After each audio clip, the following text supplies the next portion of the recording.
ഇതിലാണ് ഇപ്പോൾ ഞാൻ നിൽക്കുന്നത്. ശബ്ദത്തിനൊക്കെ പ്രയാസമുണ്ട്.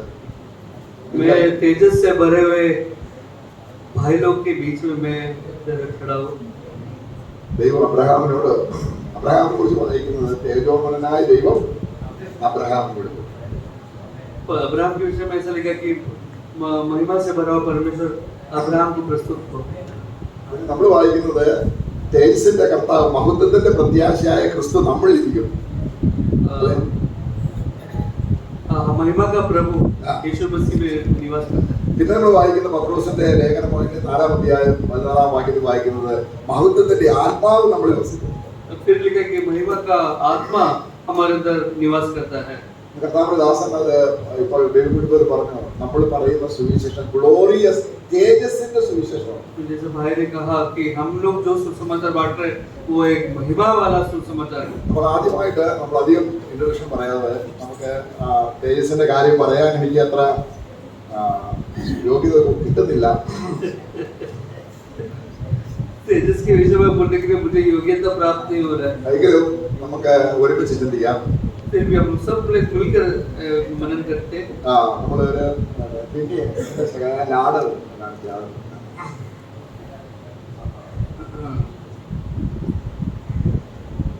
ഇവിടെ നമ്മൾ ഈ കഴിഞ്ഞ ദിവസങ്ങളിൽ പഠിച്ച സബ്ജക്റ്റുകളെല്ലാം ക്രോഡീകരിച്ചുകൊണ്ട് ഭൂമിയിൽ നിന്ന് സ്വർഗത്തിലേക്ക് പോകുന്ന ഒരു ലാഡറിനെ നമ്മളിവിടെ നിർമ്മിച്ചിട്ടുണ്ട്.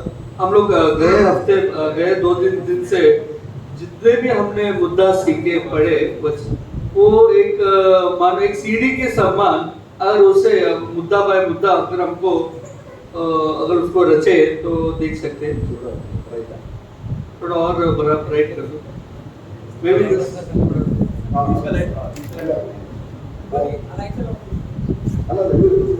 ജസ്റ്റിഫിക്കേഷൻ ബോർഡ് അഗൈൻ रीजनरेशन दे दो.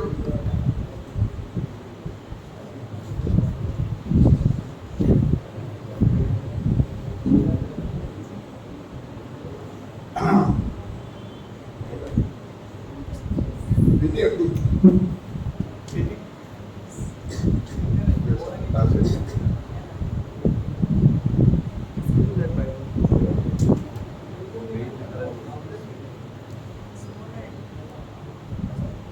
ഇന്നലെ ആരംഭിച്ചത് വീണ്ടും ജനനത്തിലാണ് ആരംഭിച്ചത്. हम लोग ने दोबारा जन्म पाने के द्वारा मुद्दा से हमने आरंभ किया. പക്ഷേ ഇപ്പോൾ നമ്മൾ നോക്കുമ്പോൾ റീജനറേഷൻ ഏറ്റവും അവസാനമാണ് വന്നിരിക്കുന്നത്. लेकिन अभी हम लोग देखते हैं कि रीजनरेशन जो है जो दोबारा जन्म सबसे अंत में അവിടെ ഏറ്റവും മുകളില് ഐസായ 33:17 നമ്മൾ വായിക്കുന്നത് എന്ന് അറിയാമോ?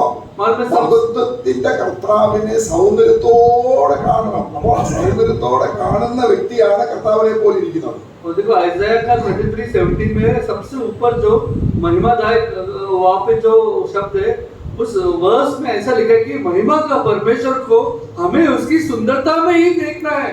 मतलब जो व्यक्ति वहाँ पर पहुँच गया वो उसकी समान सुंदर बन जाता है महिमा में. അപ്പോൾ കർത്താവ് പറയുന്നത് നമ്മൾ ഈ റെഫറൻസ് ഒന്നും എടുക്കണ്ട, കാരണം നമുക്ക് സമയമില്ല.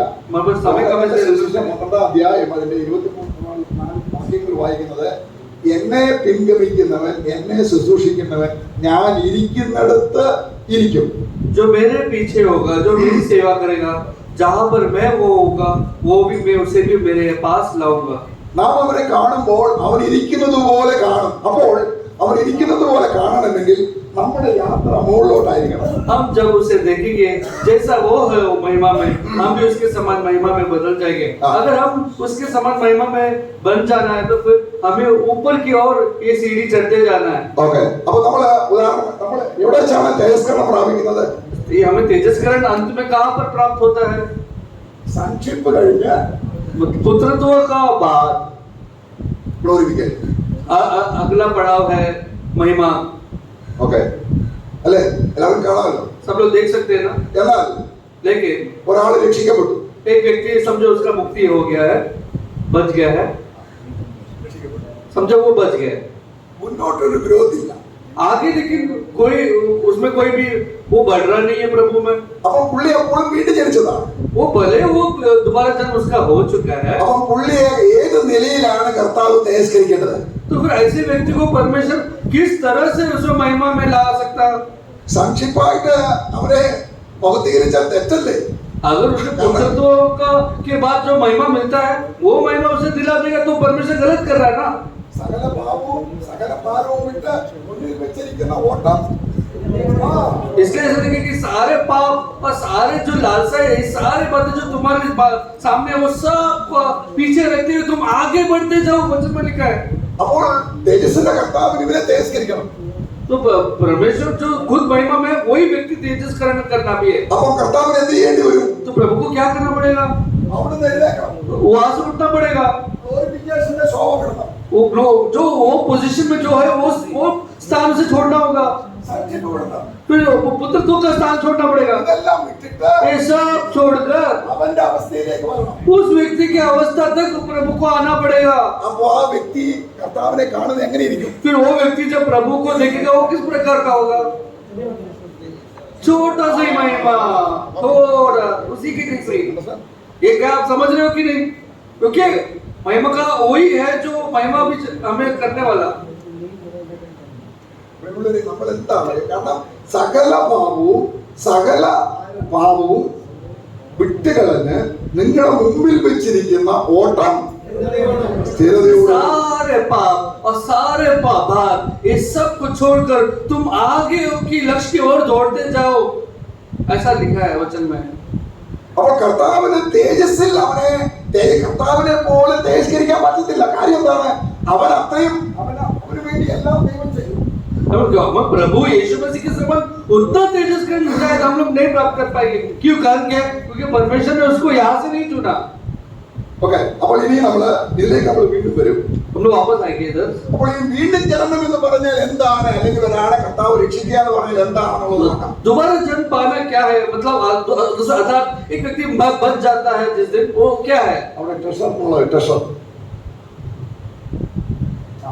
അതൊന്ന് എക്സ്പാൻഡ് ചെയ്യും. ഇവിടെ ഒരാളെ ദൈവം രക്ഷിക്കുക എന്ന് പറഞ്ഞാൽ, അല്ലെങ്കിൽ വീണ്ടും ജനിക്കുക എന്ന് പറഞ്ഞാൽ, പഴയ നിയമത്തിൽ എക്സോഡസ് ചാപ്റ്റർ 30 12-13 വാക്യം വായിക്കുമ്പോൾ ഒരു ഇസ്രായേൽ പൗരൻ ദൈവസന്നിധിയിൽ ന്യായവിധിയിൽ മരിക്കാതിരിക്കണമെങ്കിൽ 1/2 ശേക്കൽ വെള്ളി ദേവാലയത്തിൽ കൊടുക്കണം. हम देखते कि जिसको हम लोग दोबारा जन्म पाया जाना समझते हैं नए करार में, पुराने करार में एक इस्राएल का जाति अगर वो नरक नहीं जाना है, अगर उसका मुक्ति पाना है, तो फिर उसको 1/2 शकेल सोना उसको लाना है। ഇത് പറഞ്ഞ അർത്ഥം എന്താണ്? उसका मतलब क्या है? 1/2 ശേക്കൽ വെള്ളി, 1/2 शकेल चांदी। 1/2 ശേക്കൽ വെള്ളി എന്ന് പറയുമ്പോൾ അതിന്റെ ഒരു ശേക്കൽ, അതായത് 9 ഗ്രാം ആണ് 1/2 ശേക്കൽ. 1/2 शकेल मतलब 9 ग्राम का चांदी। ഒരു ഗ്രാമിന് 57 രൂപ 70 പൈസ ഇന്നത്തെ കാലം നമ്മൾ आज का जो अगर कीमत जाएंगे तो 1 ग्राम का जो कीमत है 519 रुपए। അങ്ങനെ 9 ഗ്രാമിന് 519 രൂപ 30 പൈസ ദൈവം ഒരു എത്രയും ദരിദ്രനാണെങ്കിലും എത്ര ധനികനാണെങ്കിലും അവൻ ദേവാലയത്തിലേക്ക് വീണ്ടെടുപ്പ് വിലയായി കൊടുക്കണം. तो फिर उसके हिसाब से अगर दे तो 520 रुपए के हिसाब के लगभग 500 रुपए के लगभग वो उसे एक इतना बड़ा वो दरिद्र हो या अमीर हो, उसे परमेश्वर के मंदिर में ये दाम चुकाने के लिए लाना पड़ेगा।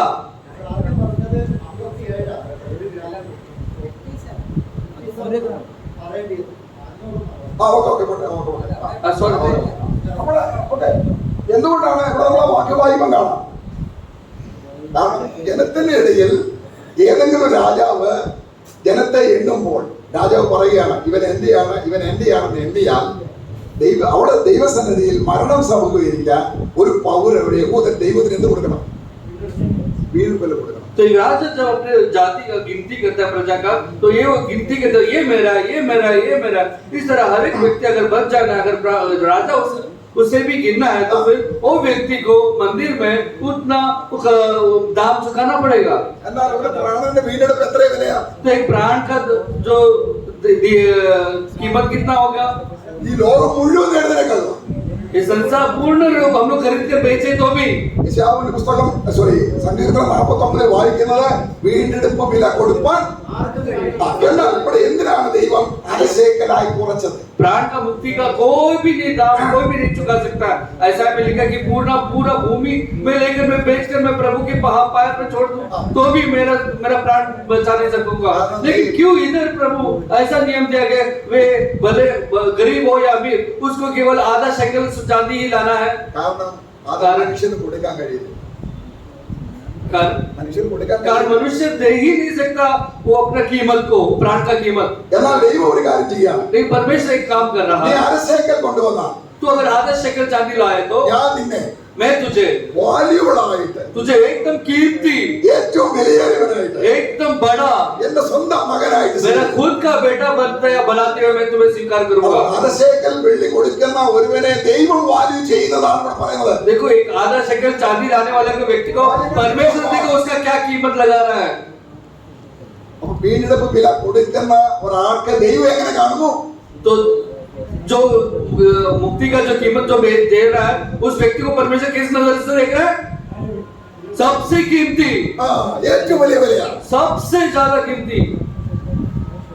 അപ്പോൾ अब അതാണ് ഇവിടുത്തെ പ്രധാന വിഷയം. वही एक प्रधान विषय ഇനി പുതിയ നിയമത്തിൽ വരുമ്പോൾ अभी नए नियम में आते वक्त എന്താണ് ഈ വീണ്ടെടുപ്പ് വില? ये मुक्ति का कीमत क्या है? നമ്മുടെ കർത്താവ് തന്നെയാണ്. हमारे प्रभु यीशु स्वयं है। അപ്പോൾ ഒരു വിശ്വാസിയുടെ ഹൃദയത്തിലേക്ക് एक विश्वासी के हृदय में जब ഈ വീണ്ടെടുപ്പ് വിലയായി ക്രിസ്തു ഇറങ്ങി വരികയാണ്, ये मुक्ति का दाम के स्वरूप यीशु मसीह स्वयं आ जाता है तो അപ്പോൾ അവന്റെ ഉള്ളിൽ എന്തുണ്ട്? उसके अंदर कौन है? ദൈവത്തിന്റെ ട്രഷറാകുന്ന ഇതെല്ലാം परमेश्वर का खजाना जो ये सारे बातें हैं वो सब समेटे हुए यीशु मसीह में हमारे अंदर आ जाता है। ഒരു വിശ്വാസി വീണ്ടും ജനിക്കുമ്പോൾ ആരാണ്? तो एक विश्वासी जब दोबारा जन्म पा लिया है तो वो कौन है? വാല്യുബിൾ ബിഫോർ ഗോഡ്, बहुत ही कीमती परमेश्वर के सामने, അല്ലേ? है कि नहीं? വളരെ വാല്യുബിൾ ആണ്. बहुत ही कीमती। ഇനിയും ഈ വാല്യുബിളിന്റെ ദൈവം കാണുന്ന ഈ വാല്യുബിൾ അനുസരിച്ച് अभी परमेश्वर जिस नजर से कीमती बोल रहा है अगर वो खुद बोल रहे कि कीमती है तो फिर उसके अनुसार ഓരോ ഇസ്രായേൽ പൗരനും एक इजराइल का जो व्यक्ति ദൈവത്തിന്റെ വിലയെ എസ്റ്റിമേറ്റ് ചെയ്യണം. परमेश्वर का जो कीमत को उसे भी उसका जांच पड़ताल करना है। Classification of the people. ദൈവദൃഷ്ടിയിൽ എല്ലാവരും അങ്ങനെയാണ്. परमेश्वर की दृष्टि में सब लोग कौन कैसे हैं? एक समान അരശേക്കൽ വെള്ളി आधा शेकल कीमत वाला, വില കുറഞ്ഞ मतलब कम नहीं। അത് മനുഷ്യർ കൊടുക്കാൻ കഴിയാത്ത, मनुष्य क्योंकि ला नहीं पा रहे इसके लिए परमेश्वर ने नियम डाला, എന്നാൽ അത് ക്രിസ്തുവിന്റെ വിലയാണ്. लेकिन वो मसीह का कीमत के साथ दर्शाया गया है। ഇനിയും अभी ഈ വില ഇത്രയും വില കൊടുത്ത് നേടിയ ജനം इतना कीमत चुकाकर परमेश्वर ने जो खरीदा हुआ ये जाति, നമ്മള് അവിടെ ലെവിറ്റിക്കസ് 27:1-8 വായിക്കുമ്പോൾ लेवियों का 27:1 से 8 पढ़ते वक्त പേഴ്സണൽ എസ്റ്റിമേഷൻ എന്ന് പറഞ്ഞിട്ട് പറയാം. एक एक व्यक्ति का कीमत के विषय में वहां पर बताया गया है। വായിക്കണം, കാരണം आओ पढ़ने वाले लोगों को समझेगा। അതൊന്ന് വായിക്കണം. ओरो लेविटिकस 27:1-8 ലെവിറ്റിക്കസ് 27:1-8 വരെ വായിച്ചു.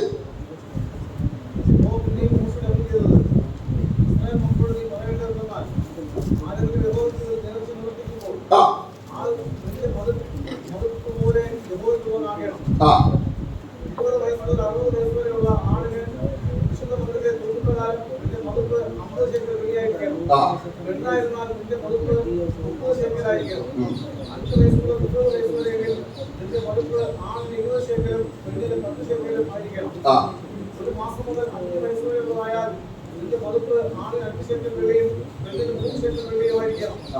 60 വയസ്സ് മുതൽ മേലോട്ടെങ്കിൽ ഇതിന്റെ മതിപ്പ് ആണിന് 15 ശേക്കലും പെണ്ണിന് 10 ശേക്കലുമായിരിക്കണം. ഇതിന്റെ മതിപ്പ് പോലെ കൊടുക്കാൻ കഴിയാതവണ്ണം ഒരുത്തൻ ദരിദ്രനായിരുന്നാൽ അവനെ പുരോഹിതന്റെ മുൻപാകെ കൊണ്ടുവന്ന് നിർത്തണം.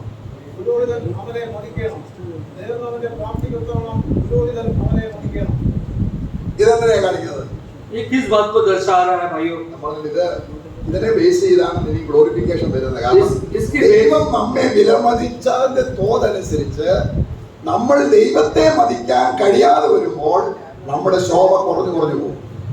इसको हमें समझना अच्छी तरह से. इसके आधार पर होगा हम सबका महिमा जो हम प्राप्त करने वाले हैं.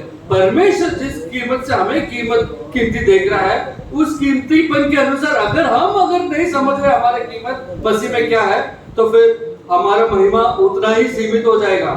ദൈവം നമ്മളെ സ്നേഹിച്ചപ്പോൾ എങ്ങനെയാണ്? वो लैडर लोग, तो परमेश्वर ने जब हमें स्वीकार किया, हम कैसे थे?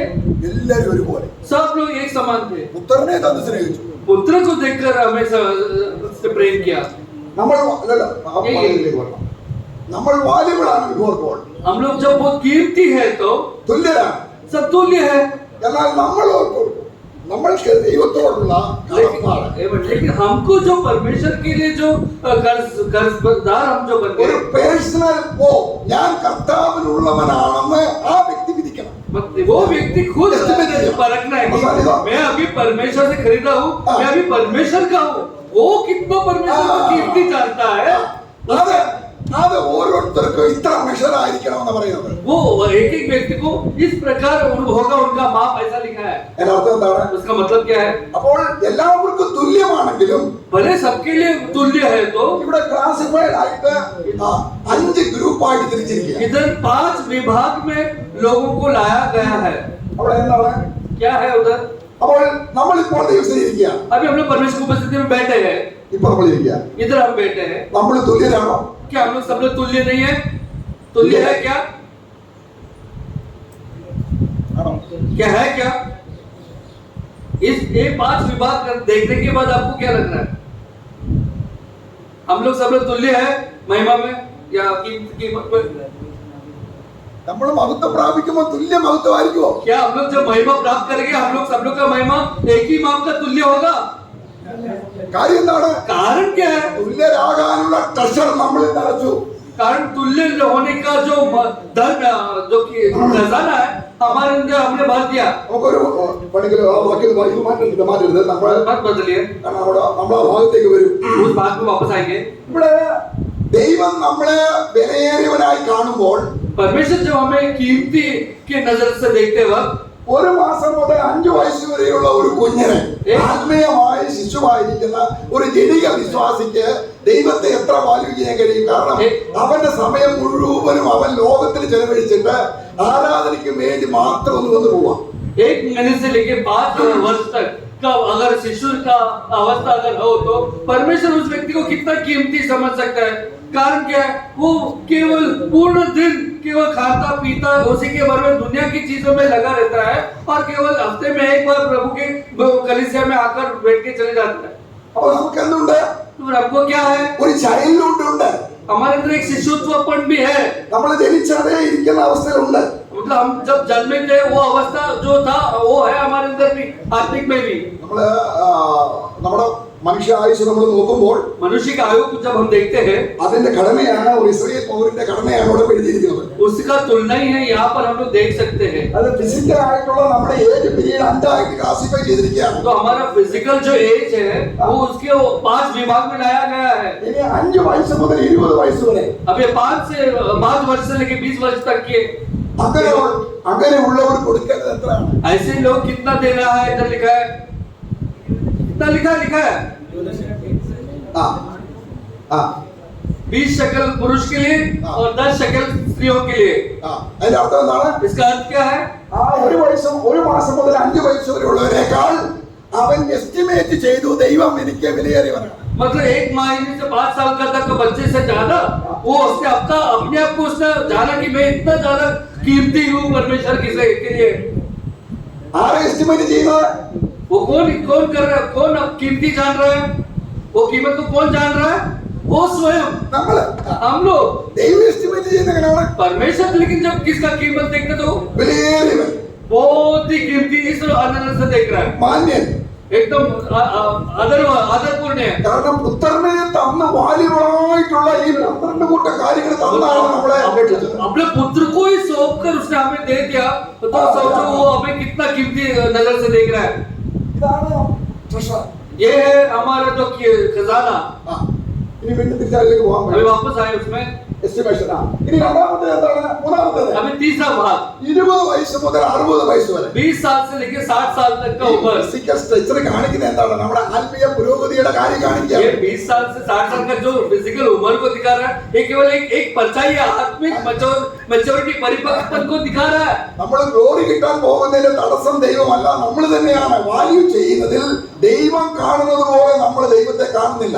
हमें महिमा प्राप्त करने के विषय में उसका रुकावट परमेश्वर नहीं, हम स्वयं है। क्योंकि हम जिस कितना कीमत से परमेश्वर जो हमें देख रहा है, उतना कीमती से हम नहीं देख रहे अपने आप को। ദൈവം നമ്മളെ സ്വർഗത്തിൽ ഇരുത്തി വെച്ചിരിക്കുന്ന വില നമ്മൾ കാണാതെ ഭൂമിയിലുള്ളത് നോക്കി നടക്കുന്നു. हम लोग को परमेश्वर ने इसके साथ स्वर्ग में बैठा कर रखा है। इतना कीमती नजरिया में ना अपने आप को देखकर हमने दुनिया की बातों में देख रहे, उधर घूम रहे। അപ്പോൾ ഒരു സഭയിൽ तब एक कलीसिया में സ്റ്റാൻഡേർഡ് ആയിരിക്കുന്നവര് एक जो स्तर के जो लोग, അത് 20 വയസ്സ് മുതൽ 60 വയസ്സ് വരെയാണ്. वो मालूम है कौन होंगे?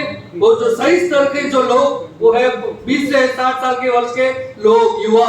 അവിടെ വീണ്ടെടുപ്പിന്റെ വിലയെ എസ്റ്റിമേറ്റ് ചെയ്യുന്നത് 50 ശേക്കലാണ്, സഹോദരിമാര് 30 ശേക്കലാണ്. वैसे लोग जो अपना मुक्ति का जो दाम को वो कीमत देख रहे हैं 50 शेकल से, और पुरुषों में 30 शेकल, स्त्रियों में। പിന്നെ 60 വയസ്സ് മുതൽ ഡിക്ലൈൻ എന്ന് പറഞ്ഞാൽ ഒരു യഹൂദനെ സംബന്ധിച്ചിടത്തോളം 60 വയസ്സ് കഴിഞ്ഞാൽ പട്ടണത്തിൽ ചേരാൻ പാടില്ല, പുരോഹിതനാകാൻ പാടില്ല, ഒരു കർമ്മവും ചെയ്യരുത്, വീട്ടിൽ ഇരുന്നോണം. फिर 60 साल के बाद जो बुजुर्ग हो जाता है तो वापस उसका कीमत कम हो जाता है। अगर यहूदी होने के नाते उसको मिलिट्री में एंट्री नहीं, उसको कुछ काम नहीं, वो घर में बैठता है खाली। എന്നാൽ लेकिन ഈ 4 വകുപ്പിലും പെടാതെ, महा- ഈ 4 വകുപ്പിലും എസ്റ്റിമേറ്റ് ये ചെയ്യാതെ ये चारों भाग में ना जो नहीं है वो लोग, ദൈവം എന്നെ വീണ്ടെടുത്തതിന്റെ ഒരു തരി പോലും എസ്റ്റിമേറ്റ് ചെയ്യാൻ കഴിയാത്ത പുവറായിരിക്കണം. मतलब परमेश्वर मेरे को जिस कीमत से देख रहा है, वो कीमत बिल्कुल एक सेकंड, एक अंश पे हम लोग ना देखने वाले, वो एकदम दरिद्र है। അവരെ ആര് വിധിക്കണം? उसका विधि कौन एस्टिमेट कर रहा है, कैसा कितना कीमती है? പുരോഹിതൻ. एक याजक। അപ്പൊ എത്ര ഗ്രൂപ്പായി? तो कितना ग्रुप में कितना भाग आ गए? ഇപ്പൊ നമ്മൾ ഏത് ഗ്രൂപ്പിലാണ്? ഓരോരുത്തരും अभी हम लोग सब लोग जानते हैं हम लोग कौन से ग्रुप में हैं।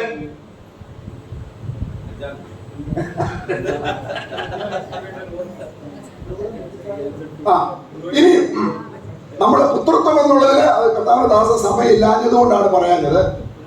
प्रभु का दास को समय नहीं था, इसलिए उन्होंने बताया नहीं पुत्र के विषय में। അവിടെ അതിന്റെ സൺഷിപ്പിലെ ഡീല് all sons will be rewarded. क्योंकि वचन में ऐसा लिखा है कि जितने भी पुत्रत्व के परिपक्वता में पहुंच गए, वे सब के सब को उनको प्रतिफल मिलेगा। അവന് ഗ്രൗണ്ട് ഉണ്ട്, उसको एक मुकुट दिया जाएगा, അവന് ത്രോൺ ഉണ്ട്, उसको सिंहासन दिया जाएगा, അവന് റെയിനിങ് ചെയ്ത് വാഴ്ച. और वो राज भी कर पाएगा, अधिकार दिया जाएगा। നമ്മൾ അവിടേക്ക് തിരിച്ചു വരാവുന്നതാണ്. आओ हम लोग वापस आए उस पे। ഇവിടെ സൺഷിപ്പ് ആരാണ്? इधर पुत्रत्व में कौन पहुंचे है? ഇവിടെ നമ്മൾ ക്ലാസിഫൈ ചെയ്യുന്നതിന്റെ അടിസ്ഥാനത്തിൽ നമ്മൾ ദൈവത്തെ എസ്റ്റിമേറ്റ് ചെയ്യുന്ന കാര്യത്തിൽ നമ്മൾ ഓരോ പടിയിൽ നിൽക്കുക. हम लोग परमेश्वर को जितना कीमती समझ रहे हैं, उसके अनुसार हम लोग अलग अलग पड़ाव में खड़े हुए पहुंच गए। അപ്പം ഉദാഹരണമായിട്ട് उदाहरण के लिए നമ്മൾ റീകൺസിലേഷൻ അവിടെ നിൽക്കുക. समझो कि हम लोग मेल मिलाप के पड़ाव में पहुंच गए। അവന് തേജസ്കരണം കിട്ടുമോ? क्या उसको तेजस्करण प्राप्त होगा? കിട്ടും. मिलेगा, പക്ഷെ പുത്രനായിട്ടല്ല. लेकिन पुत्रत्व का जो तेजस, जो पुत्रत्व पहुंचने के बाद जो तेजस मिलेगा, ഞാൻ ഇരിക്കുന്നിടത്തെത്തണം. प्रभु ने क्या बोला?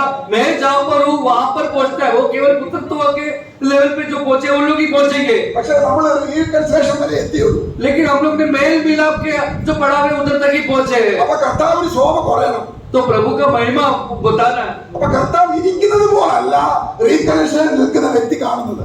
क्योंकि प्रभु जैसा है वहां पर उस स्थान में नहीं, वो रिकंसिलिएशन जो मेल मिलाप में जो पड़ाव में पहुंचा है, उस उतना नजरिए से नहीं देख रहा है। സിംഹാസനത്തിലല്ല, सिंहासन में बैठा हुआ मसीह को नहीं देख रहा है, അധികാരമില്ലാത്തവരായിട്ട്, अधिकार बिना अधिकार वाले व्यक्ति को देख रहा है। കർത്താവിനെ താഴ്മനായിട്ട് मतलब प्रभु इतना नीचा है, उस स्थान के अनुसार देख रहा है। ആ വ്യക്തി ആ അർത്ഥത്തിലെ മെഷറിലെ वो ऐसा व्यक्ति उतना ही अर्थ में ही वो प्रभु को कीमती जाना, मूल्य जाना है। വെറുതെ പറയുന്നതാണ്. ये क्या हम लोग ऐसे ही कुछ प्रचार कर रहे हैं? कुछ भी നമുക്ക് ലേവ്യ പുസ്തകം 27 മനസ്സിലായില്ലെങ്കിൽ, अगर लेविया पुस्तक का 27वां अध्याय नहीं समझे तो ഇതെത്ര കാണാൻ പിടിച്ചാലും ഒരു प्रयोजनമില്ല. ये कितना भी तुम लोग बिना देखे तुम लोग एकदम बाय हार्ट पढ़े तो भी कुछ भी फायदा नहीं है। നമ്മുടെ ക്ലാസിഫിക്കേഷനിലേക്ക് വീണ്ടും വരാം. आओ हम लोग विभाग के विषय में वापस आए। ഇവിടെ നമ്മൾ കാണുക, इधर हम लोग देखें, ഇവിടെ ഒരു സ്റ്റാൻഡേർഡ് ആയിട്ട് ദൈവം അംഗീകരിച്ചിരിക്കുന്ന വ്യക്തി ആരാണ്? देखो सबसे ऊंचा स्तर जिसको परमेश्वर कीमती से देखेगा कौन सा है? तीसरा भाग। അതിൽ തന്നെ 3 ഭാഗമാണ്. उसमें ही 3 भाग है भाई लोग। അവരാരാണ്? वे लोग कौन है? വചനം കേട്ട് ഗ്രഹിച്ച് वचन सुनकर ग्रहण किए वे लोग, അവർ വചനത്തിൽ ശക്തന്മാരാണ്. और वचन में वो दमदार है। യോഹന്നാന്റെ ലേഖനം 2-ാം അധ്യായത്തിൽ പറയുന്നു, യോഹന്നാൻ के दूसरा अध्याय में लिखा हुआ യൗവനക്കാരായവരെ, है ये जवान हो, ദൈവത്തിന്റെ വചനം നിങ്ങൾ വസിച്ചിരിക്കുകയാണ്, परमेश्वर का वचन तुम्हारे अंदर निवास करते हैं, ലോകത്തെ ജയിച്ചിരിക്കുകയാണ്, इसलिए तुम संसार के ऊपर जीत पाए हो, നിങ്ങൾ സാത്താനെ തോൽപ്പിച്ചിരിക്കുകയാണ്. शैतान को हरा चुके हो। അവരാണ് वे कौन है? 100 മടങ്ങ് 100 गुना, 60 ഫോൾഡ് 60 गुना and 30 fold. और 30 गुना।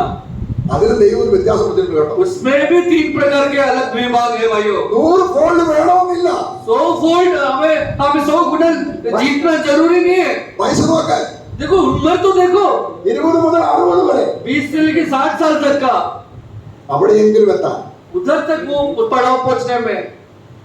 പക്ഷേ 30% മാർക്ക് പോലും ഇല്ല എങ്കിൽ लेकिन अगर 30 तक का भी अगर तुम्हारे पास तुम्हें मार्क नहीं मिला समझो, പിന്നെ ഏത് ഗണത്തിലാണ് അവൻ പെടുത്തുന്നത്? तो फिर कौन सा तुम्हारा प्रोग्रेस रिपोर्ट में कौन सा क्लासिफिकेशन में तुम्हें विभाग में डाला जाएगा?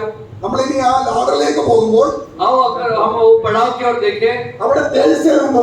उस अब तेजस में जब हम पहुंचेंगे, ഉത്തമത്വത്തിന്റെ തേജസ് പ്രാപിച്ചവര് जितने भी वो तेजस में पहुंचे हैं, ഹെർമോദോൻ യുദ്ധത്തിൽ धर्म आर्मेगेडोन युद्ध में കർത്താവിനോടൊപ്പം വരുന്നവരാണ് प्रभु के जो लोग लड़ाई करके जीत कर वो तेजस करण में प्राप्त हुए, वही लोग होंगे यीशु मसीह के साथ अरमगेडोन युद्ध में उसके संग आएंगे। 17:14 रेवलेशन के 17-14 आओ पढ़े।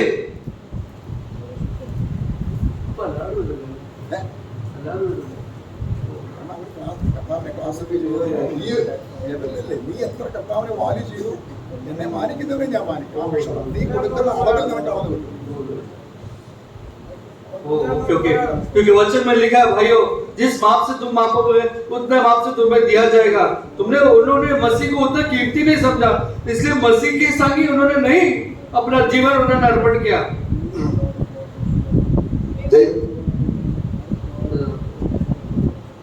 वे मेमने से लड़ेंगे और मेमना उनका जय पाएगा, क्योंकि वो प्रभुओं का प्रभु और राजाओं का राजा है, और जो बुलाए हुए और चुने हुए और विश्वासी हैं, वे उसके साथ हैं, वे भी जय पाएंगे। നോക്കുക, ആരാണ് कौन है ये? ഇവരാരാണ്? वे कौन है ये जो आपने पढ़ा? ഹെർമോദോൻ യുദ്ധത്തിൽ കർത്താവിനോടൊപ്പം വരുന്നവരാണ്. अरमगेदोन युद्ध में प्रभु के साथ नीचे उतर आने वाले लोग। അവിടെ 3 ക്ലാസിഫൈഡ് ആയിരിക്കുന്ന ആൾക്കാരുണ്ട്. उधर 3 प्रकार के भाग किए हुए लोग हैं। അവർ ആരാണ്? कौन है वो? 20 വയസ്സ് മുതൽ 20 साल से लेकर 60 വയസ്സ് വരെ 60 साल वाले, കുറഞ്ഞത് 50 ശേക്കലെങ്കിലും ദൈവത്തെ വിലമതിക്കാൻ कम കഴിയും. से कम उन्होंने 50 शेकल का कीमत को जाना परमेश्वर का क्या है। സഹോദരിമാർക്ക് 30 ശേക്കൽ കൊടുത്തു. लेकिन बहनों को केवल 30 शेकल ही डालने के लिए बोला है, അവർ ബലഹീനരാകിയാൽ क्योंकि वे लोग कमजोर है। വെള്ളത്തിട്ടാൽ പൊട്ടുന്ന പാത്രമായതുകൊണ്ട് अगर क्योंकि नीचे गिरा तो टूटने वाला पात्र है, അവർക്ക് പ്രത്യേകിച്ച് പരിഗണന കൊടുക്കണമെന്ന് അതിനുണ്ട്. उनको स्पेशल कंसीडरेशन करना है, बाइबल में लिखा है। നോക്കുക, अंगों में स्त्रीകൾ जाते हो, പക്ഷേ സ്ത്രീകളോട് മാലിന്യപ്പെടാത്ത കന്യകയാകണം. मतलब कि हमें स्त्री नहीं कन्या बनना है। आपको आप लोगों को अगर प्रभु का वो कीमती लेवल पे पहुंचना है तो ഇവിടെ നമ്മള് ഒരു കാര്യം നമ്മൾ നോക്കുമ്പോൾ एक बात देखेंगे, ഇവിടെ ഏറ്റവും പുകരായിരിക്കുന്ന ഒരു വ്യക്തി, सबसे जो दरिद्र व्यक्ति, അത് കർത്താവ് പരദേശത്തേക്ക് പോകുമ്പോൾ जब प्रभु परदेश में जाएगा, അവൻ 3 പേരെ വിളിച്ചു. वो 3 जनों को बुलाया परदेश എന്നിട്ട് में, തന്റെ സ്വത്താണ് और अपना वो जायदाद उसे देते हैं। ഒരാൾക്ക് 5 താലന്ത്, एक को 5 टैलेंट, ഒരാൾക്ക് 2 താലന്ത്, एक को 2 टैलेंट ഒരാൾക്ക് 1 താലന്ത്. और एक को 1 टैलेंट। ഇനി കർത്താവ് വരുവാ. अभी प्रभु आ रहा है, എന്താ ഇവരെങ്ങനെയാണ് വ്യാപാരം ചെയ്തത്? इससे उसका उस टैलेंट का कैसा व्यापार किया। അപ്പോൾ 5 താലന്ത് പറഞ്ഞു, तो 5 टैलेंट वाले ने क्या बोला? ഞാൻ 5 കൂടെ നേടി. मैं और 5 को मैंने कमाया। അർത്ഥം എന്താ? दूसरा वाला क्या बोला? വീണ്ടും ജനിച്ചപ്പോൾ എനിക്ക് തേജസ് ഇച്ചിരിയേ ഉള്ളായിരുന്നു. जब मेरा दोबारा जन्म हुआ था, मेरा तेजस थोड़ा ही था। പക്ഷെങ്കിൽ लेकिन നീ എനിക്ക് അതേ വലിയവനാകാനുള്ള വഴി നീ തന്നെയാണ്. നീ ജീവനിലും ആത്മാവിലും നമ്മള് ആ പാട്ടില് लेकिन मुझे मेरा महिमा का कारण तू ही है, क्योंकि तू ही मेरी महिमा जीवन और आत्मा में, जैसा बाइबल में लिखा है। ഒന്നാമത്തെ പാട്ട് पहला गीत हमने जगाया, നമ്മൾ തേജസ്സിൽ എത്തുന്നത് हमने तेजस में कैसे पहुंच रहे हैं? ലൈഫിലാണ്, जीवन के द्वारा വേദോത്തോടിലാണ്. और वचन के द्वारा, അവൻ ആത്മാവിൽ तब आत्मा में। അവിടെ ആ 3 പോർച്ച് നമ്മളൊന്ന് പാടുമ്പോൾ അവിടെ ഉണ്ട്. वो तीन जो हम लोग ने गीत गाए पंक्तियां, उसमें हम लोग गए, നമുക്കത് പാടാം. हाँ हम गए। In thy life, in thy love. In the life, in the life, we have oneness in thy life. In thy life, in thy life, in the life of Father we are one.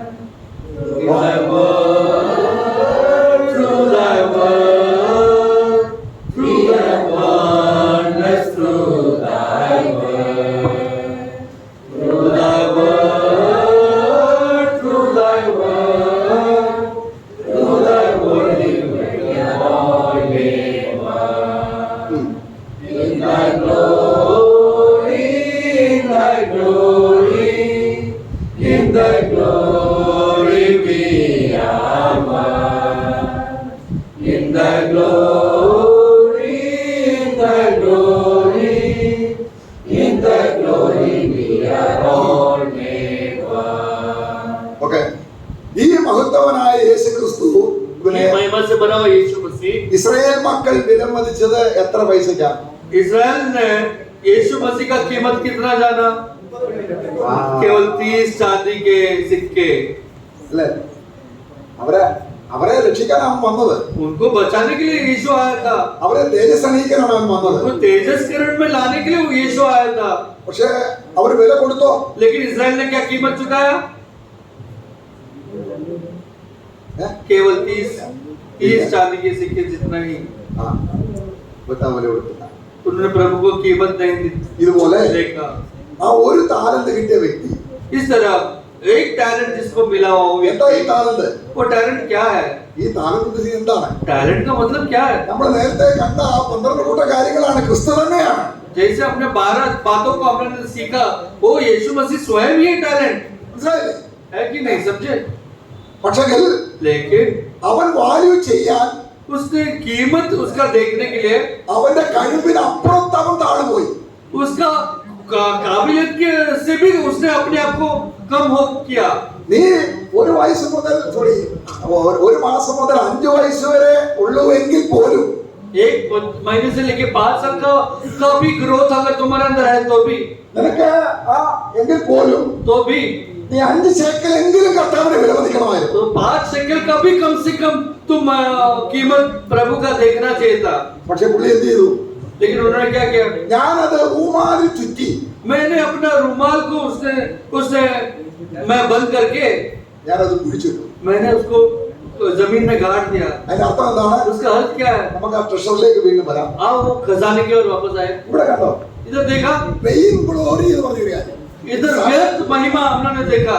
ഇത് സാക്ഷാൽ glory, ये सच्चा महिमा, ദൈവം കൊടുക്കുന്ന महिमा, परमेश्वर देने वाली महिमा। ദൈവം കൊടുക്കുന്ന പണം കൊണ്ട് ധനവാനാകുന്നത്. परमेश्वर जो धन देता है उस धन से व्यापार करके महिमा में प्राप्त किया हुआ व्यक्ति। എന്നാൽ വേറൊരു ഗ്ലോറി ഉണ്ട്. लेकिन दूसरे एक तरह का महिमा भी है।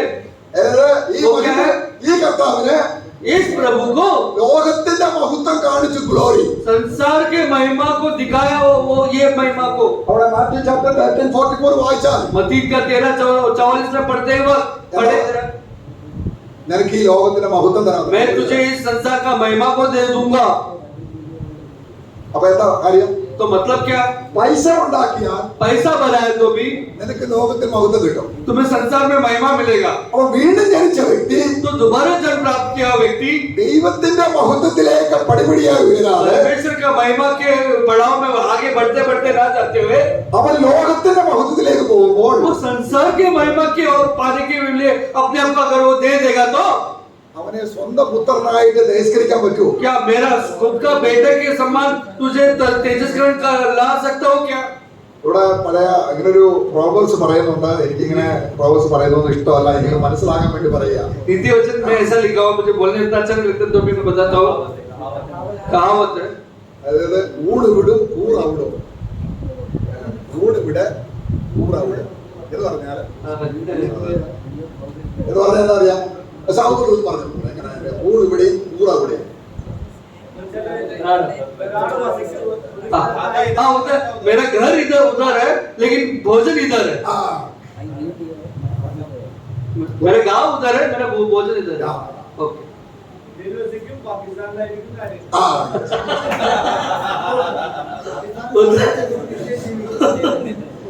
ദൈവത്തിന്റെ മകനാണ്. मतलब मैं इंडिया का हूँ, इंडिया में रहता हूँ लेकिन पाकिस्तान का गुण गाता हूँ.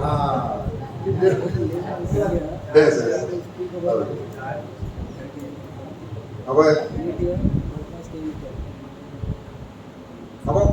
എന്തുകൊണ്ടാണ് നമ്മൾ ആ ഗ്ലോറിയിലേക്ക് എത്താത്തത്? क्यों उस महिमा तक नहीं पहुंच पा रहे? സാത്താൻ വേറൊന്ന് ധനം കാണിക്കുന്നു. क्योंकि शैतान दूसरा धन को भी हमें दिखा रहा है. കാരണം ഈ ഗ്ലോറിയുടെ കാര്യം തരാൻ വന്ന ക്രിസ്തുവിനെ തന്നെ അവൻ പരീക്ഷിച്ചു. कारण यही महिमा, सच्चा महिमा देने के लिए जो व्यक्ति आया यीशु मसीह, उसको भी स्वयं परीक्षा में डाल दिया शैतान ने. ഈ പാപികളെ ഒരു വിലയും ഇല്ലാത്ത നരകത്തിൽ പോകേണ്ടവരെ നീ മഹിമ അണിയിക്കാൻ വന്നതാണോ? ये पाप में नरक में जाने वाला शैतान को तू महिमा में ढकने वाला क्या? നീ എന്തിനാ കഷ്ടപ്പെടുന്നത്? तो क्यों सॉरी शैतान बोल रहा है यीशु को, ये पाप और नरक में जाने वाले लोगों को तू महिमा देने आया है. നീ എന്ത് കഷ്ടപ്പെടേണ്ടി വരും? तू कितना खर्च करना पड़ेगा इन लोग के लिए? ये शैतान और ये पाप में जो मरने वाले ये लोगों के लिए तू उनको महिमा में ढकने के लिए आया क्या? നീ എന്റെ ആടുകൾ എന്ന് പറയുന്നവരെല്ലാം നിന്നെ തുപ്പി, നിന്നെ പഴിക്കും, നിന്നെ പരിഹസിക്കും, മുൾക്കിരീടം അണിയിക്കും. ये मेरे बेट जिसको तू बोल रहा है, वही लोग तुझे सब एक दिन नकारेंगे, तिरस्कार करेंगे, तुझको थूकेंगे और तेरे को ही तेरे सर पे ही कांटों का ताज पहनाएंगे. അതുകൊണ്ട് നമ്മളൊരു അഡ്ജസ്റ്റ്മെന്റ് വരാം. इसलिए आओ हम लोग एक दूसरे के साथ समझौता कुछ करें. നിനക്ക് ഞാൻ ഗ്ലോറി തരാം. तुझे मैं महिमा दूंगा, കഷ്ടപ്പെടണ്ട, कभी नष्ट नहीं होगा, വിയർക്കണ്ട, कभी उसके लिए तुझे पसीना नहीं बहाना पड़ेगा, ഒരു വിധത്തിലും ദുഃഖിക്കണ്ട. कभी दुखी होने की जरूरत नहीं पड़ेगी. എന്റെ ദൈവമേ ഒന്നും വിളിക്കാൻ ഞാൻ ഇടവരുത്. मेरा परमेश्वर ऐसा कहने के लिए, तुझे रोने के लिए जरूरत भी नहीं पड़ेगी. ഈ ഒരു ബന്ധം ये संबंध വീണ്ടും ജനിച്ച വ്യക്തി दोबारा जन्म हुआ व्यक्ति का, സാത്താനുമായി ഉടമ്പടി ചെയ്യുന്നത് കൊണ്ട് क्योंकि शैतान के साथ वो वाचा बांधा, എന്ത് സംഭവിക്കുന്നു? क्या हो जाता है? ഒരു एक दोबारा जन्म पाया व्यक्ति बाद में शैतान के साथ इस तरह का परीक्षा में गिरकर शैतान के साथ वो संबंध बांधने को जो जाता है, इस कारण वो महिमा में नहीं पहुंच पा रहा है. എന്ന് പറഞ്ഞാൽ कहने का मतलब നമുക്ക് എസ്റ്റിമേഷനിലേക്ക് വരാം. आओ हम लोग वो कीमत को जाने. ഏറ്റവും പൂർണ്ണരായിരിക്കുന്ന ആളുണ്ടല്ലോ, सबसे दरिद्र व्यक्ति हो तो भी അവന്റെ കാര്യം കർത്താവ് തീരുമാനിച്ചുള്ളൂ. അവിടെ उसका कार्य, उसका क्या करना है वो प्रभु निर्णय ले लेगा वहां पर. तो ना अविश्वास से निकल.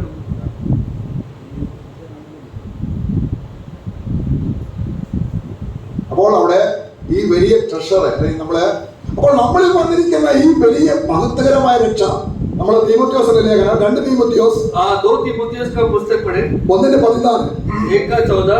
അവിടെ നമ്മൾ വായിക്കുന്നത് എന്താണ്? उधर हम लोग क्या पढ़ते ഈ हैं? രൂപനിധി, ഈ ട്രഷർ ആണ് നമ്മൾ വായിക്കുന്നത്. ഈ ട്രഷർ ये खजाना क्या पढ़े हम लोग हिंदी में? कैसे पढ़े? 2 तीमुथी 2 तीमुथी का 1:14. और पवित्र आत्मा के द्वारा जो हमें बसा हुआ है, इस अच्छी धरोहर की रखवाली कर. अच्छी अगला पढ़े. अच्छे ट्रഷർ एक और बार पढ़े, एक और बार पढ़े. और पवित्र आत्मा के द्वारा जो हमें बसा हुआ है, वो एक्चुअली वो खजाना बसा, हम में खजाना बसा हुआ ऐसा. വായിക്കുന്നത് ISV വായിക്കുക, English standard version. English standard version വായിക്കേ. അത് മലയാളത്തിലും ഹിന്ദിയിലും വന്നിട്ടില്ല. एनकेजी में मिल गया. That good good thing. Thing about it. No. That treasure. Treasure. Actually जो भला बात जो प्रभु ने तुम्हारे अंदर डाली है, वो भला बात नहीं है. एक्चुअली वहां पर खजाना आना चाहिए. Protect the good treasure that has been Ah, invested in you. कि क्या? ISV ISV में ऐसा लिखा है कि जो एक अच्छा खजाना जो प्रभु ने तुम्हारे अंदर डाली है उसको संभाले रखो। അതെന്താണ് वो क्या है वो अच्छा നമ്മൾ खजाना? പഠിച്ചത്? वही हमने जो सीखा, വീട്ടിൽ ജനനം തൊട്ടുള്ള പ്രോഗ്രസ്. दोबारा जन्म पाने से लेकर महिमा तक, जो पुत्रत्व तक जो बोल रहे हो पढ़ाओ। അപ്പൊ ഹോളി സ്പിരിറ്റ് ആണ് ഈ വിശ്വാസിക്ക് കർത്താവിനുള്ളത് എടുത്ത് കാണിക്കുക. तो ये पवित्र आत्मा है जो यीशु मसीह का महिमा क्या है वो उससे लेकर हमें दिखला रहा है। അത് കുറച്ച് കോഴിമുട്ടയുടെ മുകളിൽ ഒരു കോഴി ബ്രൂഡിംഗ് ചെയ്യുന്നത് പോലെ जैसा एक अंडे के ऊपर कैसा अपना मुर्गी ब्रूडिंग अंडे पर कैसा मुर्गी बैठ जाती है जब तक बच्चा पैदा नहीं होता, बाहर अंडे से बाहर आता है, उसी तरह यीशु मसीह हमारे अंदर आया हुआ है। ഹോളി സ്പിരിറ്റ് पवित्र आत्मा ഈ സത്യത്തിന്റെ ये सत्य के ऊपर, ട്രഷറിന്മേൽ इस खजाने के ऊपर നമ്മളെ ബ്രൂഡ് ചെയ്ത് हमारे ऊपर वो मुर्गी जैसा बैठा वैसे बैठकर സകല പാവവും सारे पाप സകല ഭാരവും വിട്ട് सारे भार को छोड़ने के लिए നമ്മുടെ മുമ്പിൽ വെച്ചിരിക്കുന്നത് എന്താ? हमारे सामने जो रखा हुआ लक्ष्य की और ദൈവം എന്ത് തരാനാണ് വിളിച്ചത്? परमेश्वर क्या रखा हुआ है हमारे लिए सामने? 2 തെസ്സലോനിക്ക 2:14 2 थिस्सलुनीका 2:14 वो लक्ष्य की ओर भागने बोला है। वो लक्ष्य क्या है हमारे सामने? प्रभु क्या रखा है? 2 थिस्सलुनीका 2:14 पढ़े। इसके लिए उसने तुम्हें वचन के द्वारा बुलाया कि तुम हमारे प्रभु यीशु मसीह की महिमा को प्राप्त करो। यीशु मसीह का प्राप्त करने का वही है हमारा लक्ष्य। എവിടുന്നാണ് പ്രാപിക്കേണ്ടത്? कहाँ से प्राप्त करना है? ഈ സ്റ്റെപ്പേ വെച്ചല്ല. ये बड़ा बिना चढ़े नहीं हो सकता। അവൻ വിളിക്കുക. ये बड़ा में चढ़ते चढ़ते वो हमें बुला रहे ऊपर से। ഞാൻ ഇരിക്കുന്നിടത്തേക്ക് जहाँ पर मैं बैठा हूँ तुम भी मेरे साथ रहो, ये मेरी इच्छा है। എവിടെ കാണാൻ വെച്ചിരിക്കുന്നത്? देखो कहाँ हमें बुला रहा है। എനിക്ക് രാജാവിനെ എങ്ങനെ കാണണം? मेरा प्रभु मेरे राजा को मैं किस तरह से देखना है? पूर्ण सौंदर्य होता है। യെശയ്യാവിന്റെ പുസ്തകം 33 ऐसा 33:17 पढ़े, हम अपने राजा को किस प्रकार देखना है? पढ़े जरा सुनिए, ऐसा 33:17 जोर से पढ़ो। तो अपनी आंखों से राजा को उसकी शोभा सहित देखोगे और लंबे चौड़े देश की स्तुति करेगा। तो अपने राजा को शोभा सहित देखोगे। ഓക്കേ. ഇനിയും अभी കർത്താവിനെ അവന്റെ മഹത്വത്തോടെ കാണാൻ പറ്റില്ല. प्रभु को अपना उसकी परिपूर्ण महिमा में हम लोग शायद नहीं देख पाएंगे। അങ്ങനെ ഇരിക്കുക. समझो कि ऐसा हो, ആ വ്യക്തി സ്വർഗ്ഗത്തിൽ ചെന്നാലോ वो व्यक्ति स्वर्ग में अगर जाए तो ആ ദേശം എങ്ങനെ കാണും?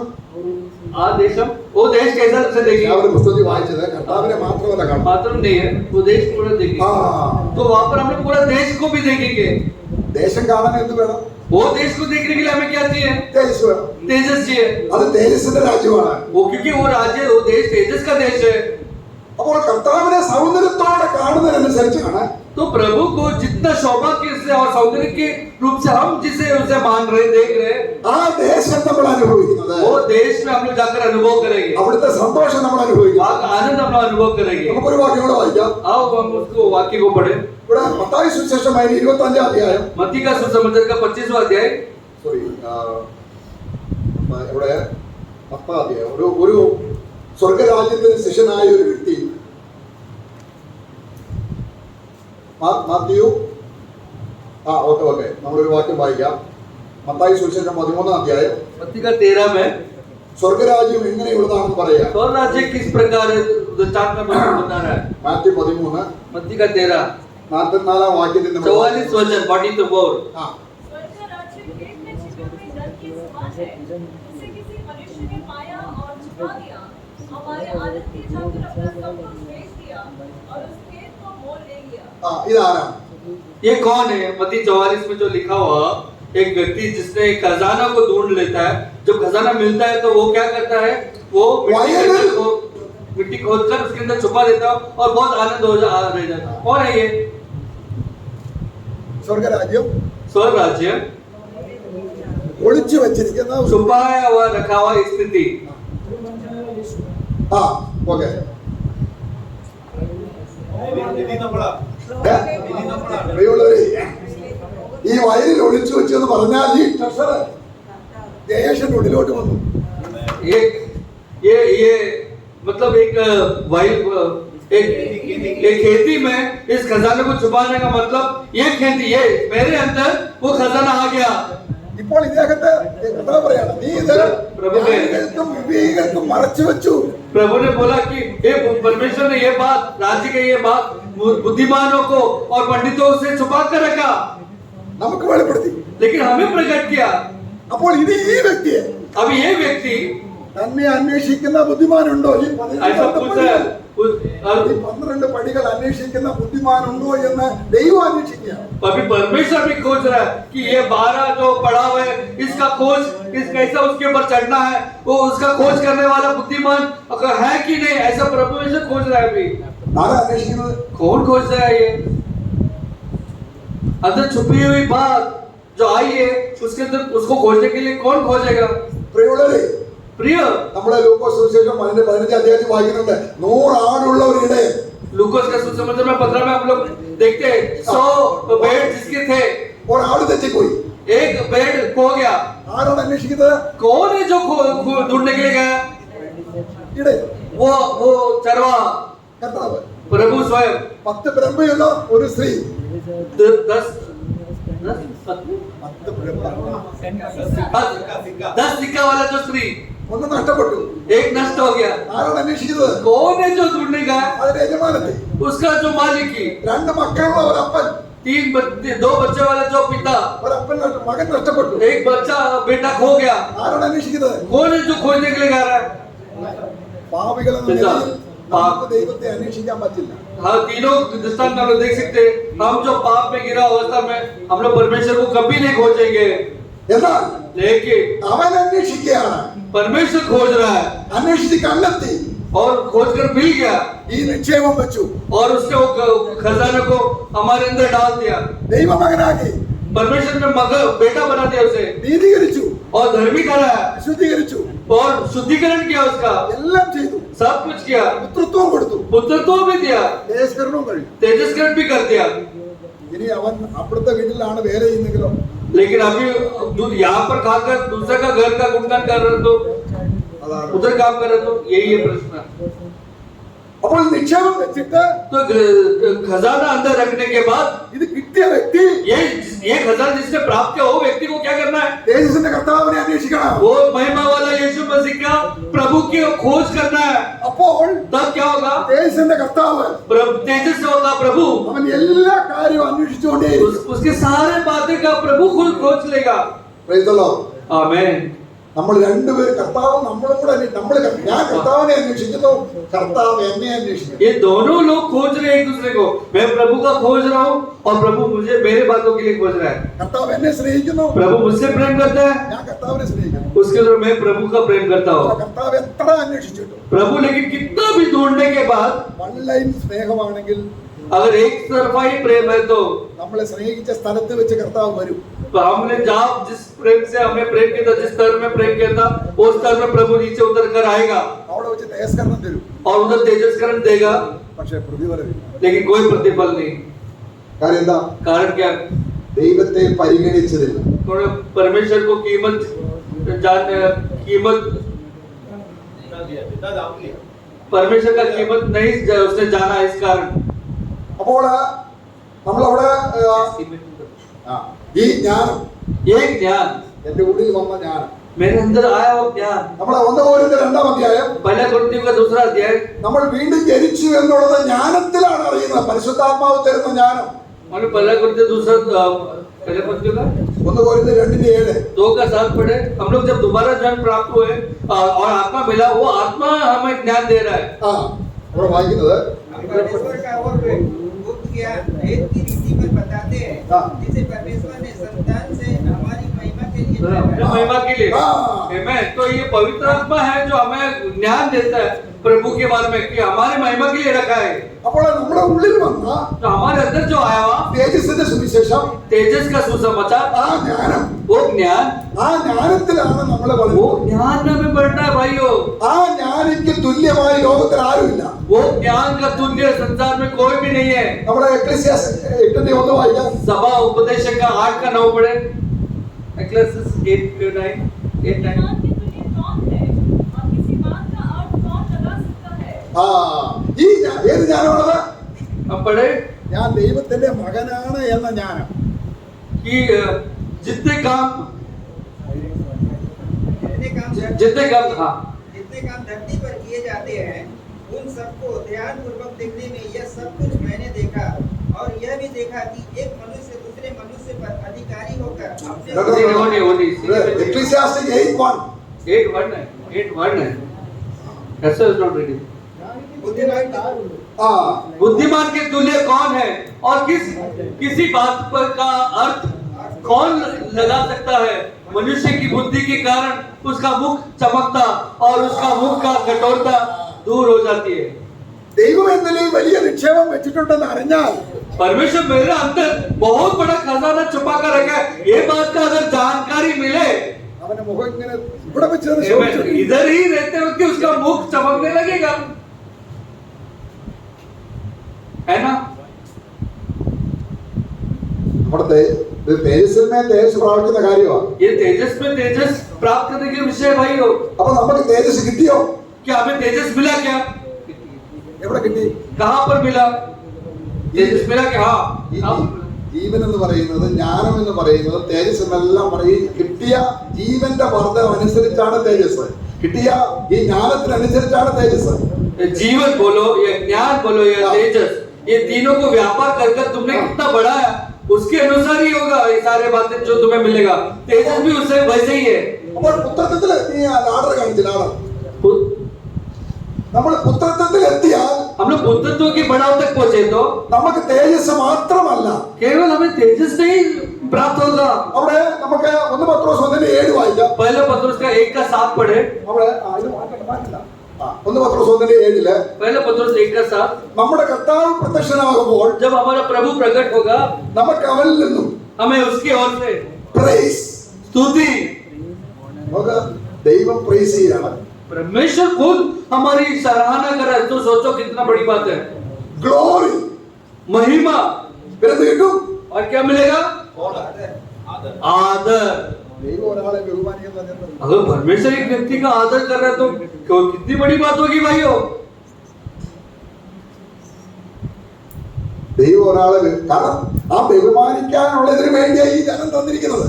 वो आदर प्राप्त करने के लिए परमेश्वर ने ये सारे बढ़ाव दिए थे। ദൈവ മകനായിട്ടാണ് ജനിപ്പിച്ചത്. परमेश्वर जब तुम्हें जन्म दिया था अपने बेटे का स्थान ही दिया था तुम्हें। ये बेटा बन के ही तुम्हें जन्म दिया था। പക്ഷെ പിതാവിനെ അപമാനിച്ചതാണെന്നാൽ लेकिन पिता को अपमान किया ये बात जाना दो। ദൈവം അങ്ങനെ എന്താ? फिर परमेश्वर कैसे महिमा से ढकेगा? അതാണ് കർത്താവ് പറഞ്ഞത്. इसलिए प्रभु ने कहा എന്നെ സ്നേഹിക്കുന്നവനെ मुझसे जो प्रेम करता है എന്റെ പിതാവ് സ്നേഹിക്കും. मेरा पिता प्रेम करेगा। എന്റെ പിതാവ് मेरा पिता അവനെ ബഹുമാനിക്കും. ऐसे व्यक्ति को आदर दिलाएगा। അപ്പോൾ പുത്രത്വത്തിൽ എത്താതെ तो पुत्रत्व तक पहुंचे बिना നമ്മൾ പകുതി വെച്ചാണ് समझो आधे रास्ते पे ही നമ്മൾ മരിക്കുകയോ അല്ലെങ്കിൽ മരിക്കുകയോ ചെയ്താൽ अगर मरो या प्रभु आए तो എന്ത് സംഭവിക്കും? तो क्या होगा भाइयों?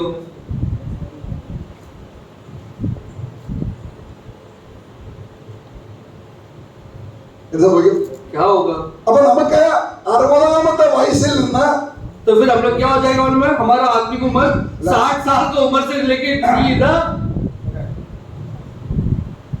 ये वाले बात में पहुंच जाएंगे। ഈ അവസ്ഥയിൽ നിന്ന് ये अवस्था से ഇവിടത്തേക്ക് എത്താൻ പറ്റുമോ? क्या उस 60 साल वो वाला उम्र में हम लोग पहुंच सकते हैं? മനസ്സിലാവും. आप लोग को समझ रहे हैं ना? आप लोग का जन्म हो गया, जन्म होने के बाद क्या हम लोग वो बढ़ रहे हैं कि नहीं? परिपक्व हो रहे कि नहीं? वो पड़ाव में आगे बढ़ रहे हैं कि नहीं? നമ്മൾ രക്ഷിക്കപ്പെട്ട ആ സമയങ്ങളിൽ നമ്മൾ പറയും ഭയങ്കര സന്തോഷമാണ്, പക്ഷെ നമുക്ക് ഒന്നും അറിയില്ല. हम लोग मुक्ति जिस दिन पाया मन में हम लोग कहते हैं हम लोग बहुत आनंद मिला था, लेकिन हमको कुछ मालूम नहीं हमारे अंदर क्या हुआ।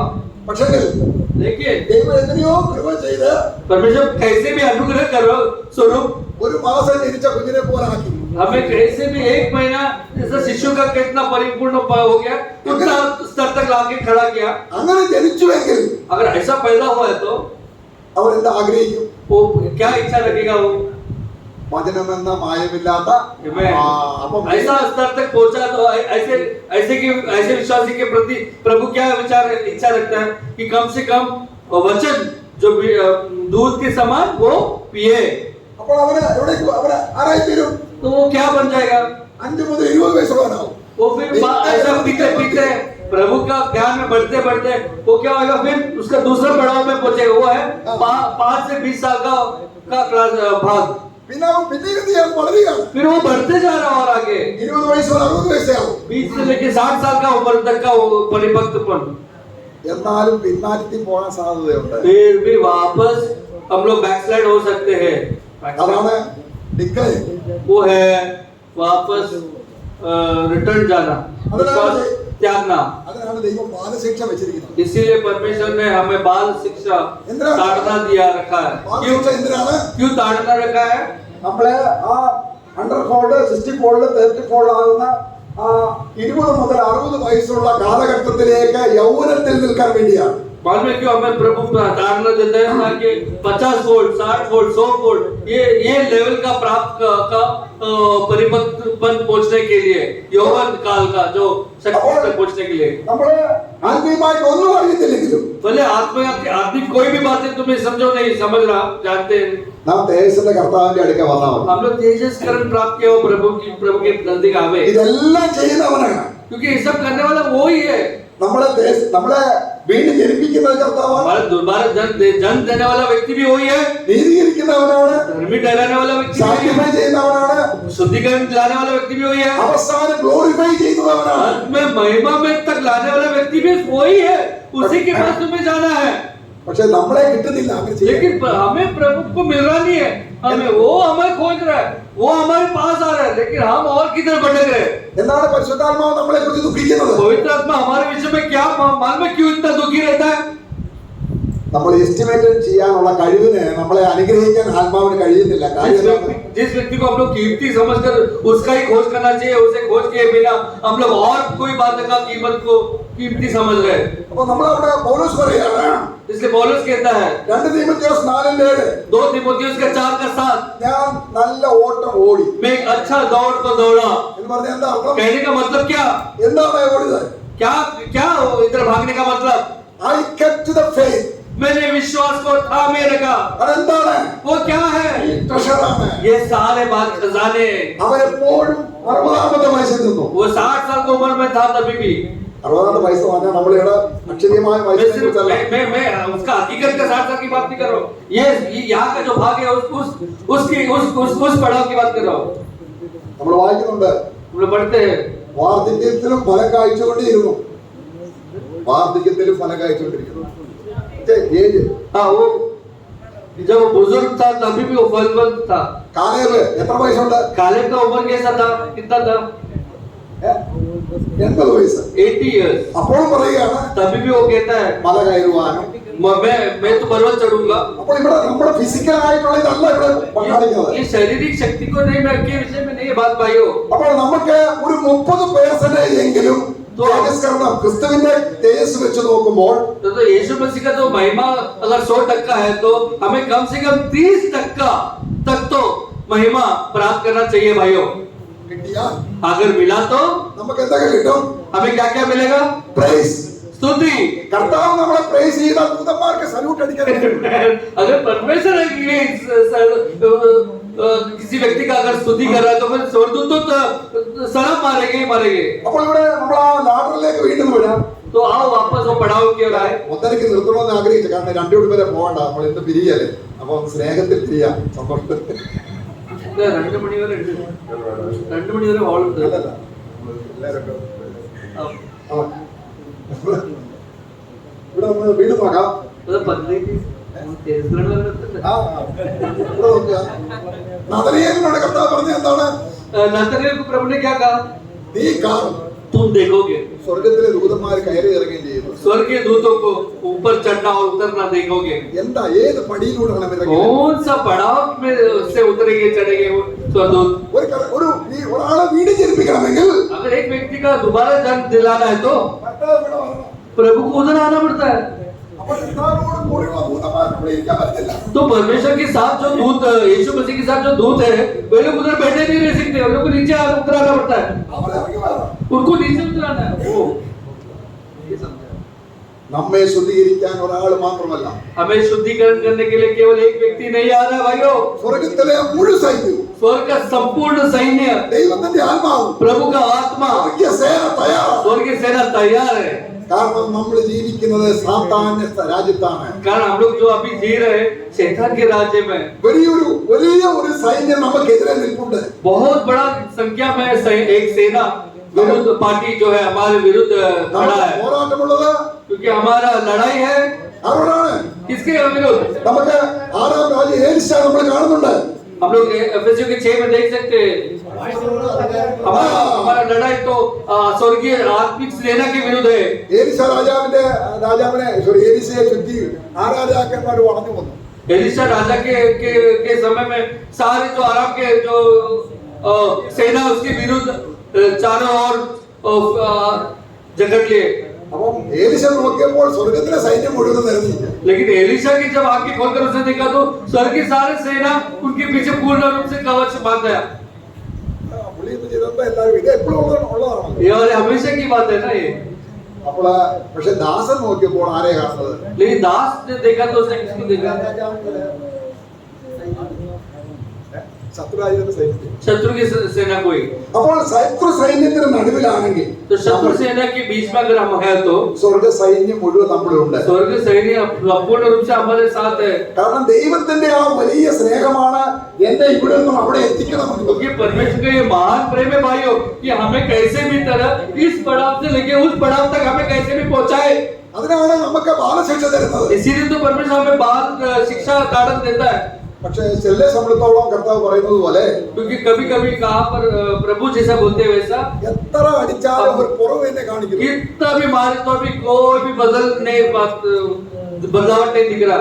അങ്ങനെയുള്ള വിശ്വാസികളുടെ കാര്യം കർത്താവ് തീരുമാനിച്ചു. ऐसे लोग का विश्वासी लोग का कार्य कैसा उनका करना उनके साथ वो परमेश्वर देख लेगा. അപ്പോൾ ഇവിടെ നമ്മള് മലാക്കിയുടെ പുസ്തകത്തിൽ വായിക്കുന്നുണ്ട്. मलाकी का पुस्तक में देखते हैं ഈ ദൈവത്തിന്റെ മക്കൾ തേജസ്കരണം പ്രാപിച്ചവരാരാണ്? പ്രാപിക്കാൻ പോകുന്നവരാരാണ്? मालूम है ये परमेश्वर के बच्चे जो तेजस्करण प्राप्त करने वाले लोग कौन होंगे? അവര് ദൈവത്തിന്റെ ജുവൽസ് ആണ്. वो लोग ऐसा लिखा कि वे परमेश्वर के मानो गहने समान है. गहना കാരണം ദൈവത്തിന്റെ ധനം അവരിൽ വെച്ചു. कोई परमेश्वर का धन उन्होंने रखा. അങ്ങനെ ക്രിസ്തുവിന്റെ അപ്രേമ ധനം परमेश्वर का अपरंपार जो धन പൗലോസിന് വിളി വന്നിരിക്കുന്നു. प्रभु जो पौलुस के अंदर आ गया है. എന്നാൽ നമ്മളും അങ്ങനെ വീണ്ടും ജനിച്ചതാണ്. अभी तो ऐसे ही है क्योंकि दोबारा जब प्राप्त किया सारा का अवस्था हुई है. പക്ഷേ നമ്മൾ लेकिन हम लोग ദൈവത്തിന്റെ കെരൂബിനാൽ അല്ലെങ്കിൽ ദൈവത്തിന്റെ ആ കവറിംഗ് കൊണ്ട് കവറുന്നതിന് പകരം നമ്മൾ ലോകത്തിന്റെ തിരശ്ശീല കൊണ്ട് കവർന്ന് നമ്മളെ മൂടിയിട്ടിരിക്കുക. हम लोग प्रभु का केरूब का प्रोटेक्शन की कवरिंग में आए बिना मतलब प्रभु की ओर ही देखने वाला अवस्था को छोड़कर संसार का कवरिंग में आ गए संसार की महिमा देखने के ഈ लिए. ക്രിസ്തുവിന്റെ പരിജ്ഞാനം ഉള്ളിൽ വരുമ്പോൾ इसलिए ये यीशु मसीह का ज्ञान जब हमारे अंदर आ जाता है അത് ഗ്രഹിക്കുന്നതോറും തേജസ്സായിക്കൊണ്ടിരിക്കുക. तो अधिक हम ग्रहण करते जा रहे हैं. हमारे अंदर तेजस्करण का मात्रा बढ़ते जा रहा है. അവിടെ അവൻ ഒരു യഥാർത്ഥ സ്വർഗരാജ്യത്തിന് ശിഷ്യനായിരിക്കുന്ന ശാസ്ത്രിയെ കുറിച്ച് കർത്താവ് പറയുന്നു. स्वर्ग राज्य में जो शिष्य का शास्त्री के विषय में बताया നമ്മുടെ മത്തായിയുടെ സുവിശേഷം मत्ती का सुसमाचार 12ാം അധ്യായം 12वां अध्याय അതിന്റെ 35ാം വാക്യം. 35 वर्ष. भला मनुष्य मन के भले भंडार से भली बातें निकालता है और बुरा मनुष्य बुरे भंडार से बुरी बातें निकालता है. ആരാണ് ഈ നല്ല മനുഷ്യൻ? ആരാണ് ദുഷ്ടൻ? भला मनुष्य कौन है और बुरा मनुष्य कौन है? ആരാ ഈ നല്ല മനുഷ്യൻ? भला मनुष्य कौन है? നല്ല മനുഷ്യൻ തന്റെ നിക്ഷേപം എന്ന് പറയുന്നത് നമ്മൾ നേരത്തെ കണ്ട നിക്ഷേപം. अच्छा मनुष्य वो है जो खजाना रखा. അപ്പൊ അത് പഴയതും പുതിയതും ഇത് പഴയ നിയമത്തിൽ പറഞ്ഞിട്ടുണ്ട് ഈ നിക്ഷേപത്തിന്റെ കാര്യം. पुराने नियम में भी खजाने के विषय में बताया गया है. നമ്മളിൽ തേജസ് വെക്കുന്ന കാര്യം പഴയ നിയമത്തിൽ പറഞ്ഞിട്ടുണ്ട്. हमारे अंदर तेजस रखने का कार्य पुराने नियम में भी बताया है. നമുക്ക് യെശയ്യാവിന്റെ പുസ്തകം ऐशाया का पुस्तक 45ാം അധ്യായം വായിക്കുമ്പോൾ 5वां वचन पढ़ते वक्त അവിടെ കർത്താവ് യഹൂദരോട് പറയുന്നെങ്കിൽ നമ്മളിലാണ് നിറവേറ്റിയാകുന്നത്. हमारे अंदर वो पूरा कर रहा है. 45ാം അധ്യായം 45 ऐशाया 45 അതിന്റെ 3ാം വാക്യം. उसका वो तीसरा वचन. मैं तुझको अंधकार में छिपा हुआ और गुप्त स्थानों में गड़ा हुआ धन दूंगा. അതിന്റെ അർത്ഥം എന്താണ്? അന്ധകാരം ഉദ്ദേശിക്കുന്നത് ഇരുട്ടി വെച്ചെന്നല്ല, മറ്റുള്ളവർ കാണാതെ മറച്ചു വെച്ചിരിക്കുന്ന ഗുപ്തമായ നിധി ഞാൻ നിനക്ക് തരും. अंधकार में छुपा हुआ खजाना का मतलब क्या मालूम है? मतलब दूसरे लोग ना देख सके इस प्रकार धन तुम्हारे अंदर छुपा के रखा है.